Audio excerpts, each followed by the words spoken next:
You know, side imaging technology is the hottest technology in the bass fishing world right now. And what I want to do is just clear up a few things for you and teach you how to use your side imaging units a little bit more effectively and more efficiently.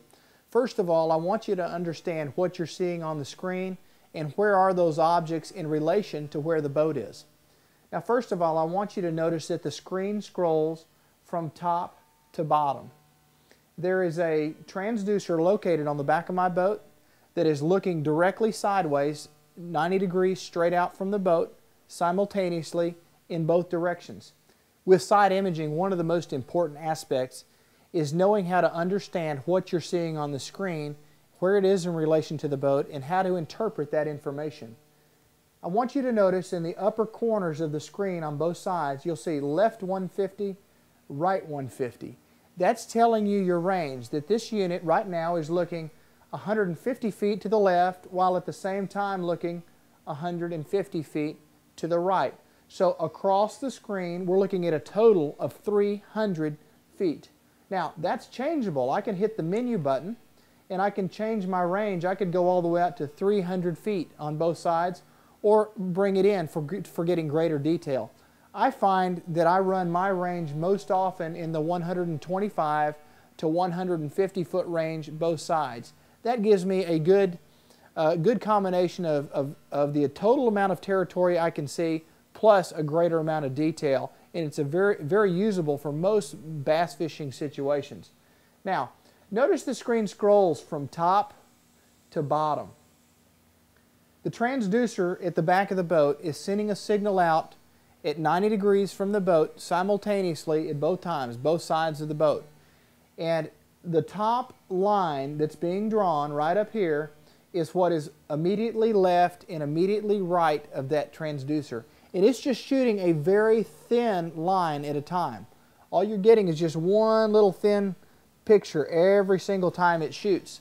So you have to be moving in a straight line in order to draw yourself a really high detailed picture like what you're seeing here right now. If you go around turns, or if you're going too fast or too slow, your picture will be distorted somewhat. A normal idle speed, less than 7 or 8 miles an hour, will give you a perfect picture almost every time. Now, once you're looking at it, I want to show you some ways to sort of identify what you're looking at on the graph. You see how most of the bottom here just looks like moonscape? But now notice over here, that's actually an old dead tree that's laying on the bottom of the lake. This right here is a tree that is standing upright. How do I know the difference? Let me stop the screen and I'm going to show you something. I want you to notice this log here. Do you see the shadow behind it, the dark area that appears just behind the log? If it were standing up, the shadow would be sticking up like this one. This is actually the tree right here, but it's casting a shadow behind it. That's an area where the sonar signal is not able to penetrate through, so you don't get a picture. That's why you have a black void area that happens to be the same shape as the tree. Now, this over here, I want you to see this. See how brightly colored that is? That is either rock or gravel, something very solid. The more solid an object is, the more dense it is, the lighter color it will appear. Now, it's also sticking up off the bottom by several feet because, again, notice the dark shadow that appears behind it. So that could be a piece of concrete or even just a big rock. Now, let's say for example, I'm out smallmouth fishing and I want to go fish that rock. How do I do it? I use my cursors, and I'm going to simply move the cursor over and up and over, and I'm going to try to position it as close as I can right on that light colored object. And then I'm going to hit the mark button. That mark simply means mark a waypoint.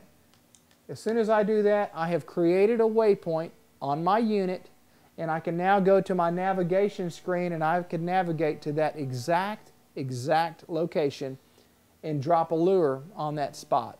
Now, I want you to understand how efficient this will help make you. You know, a lot of times when you're fishing, say, an underwater point, it may be a broad, flat point, and you might have to fish several hundred yards to fish around it to find that one stump that exists down there.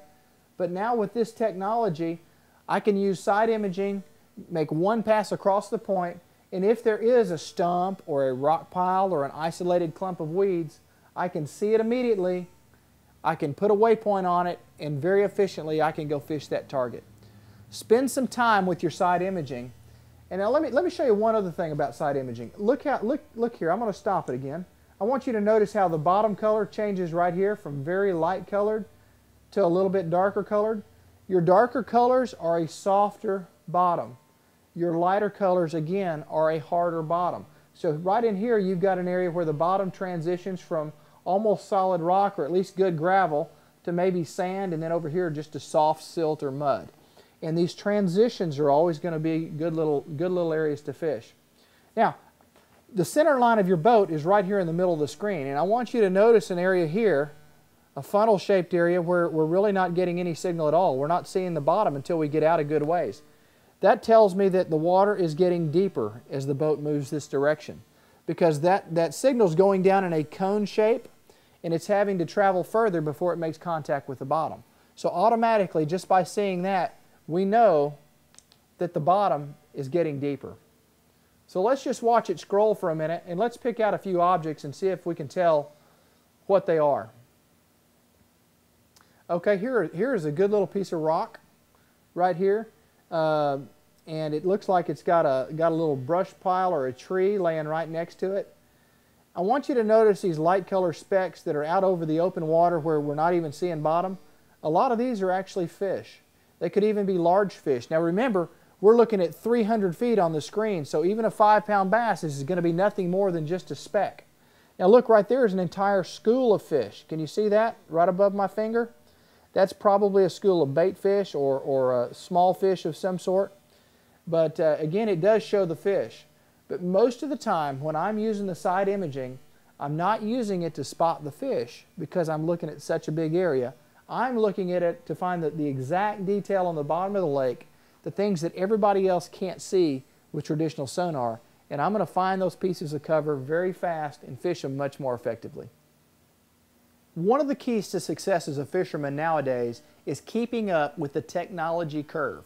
So when new technologies like the side imaging come out, it's important for you to stay on top and on the cutting edge of what's available, and again, you will have a competitive advantage.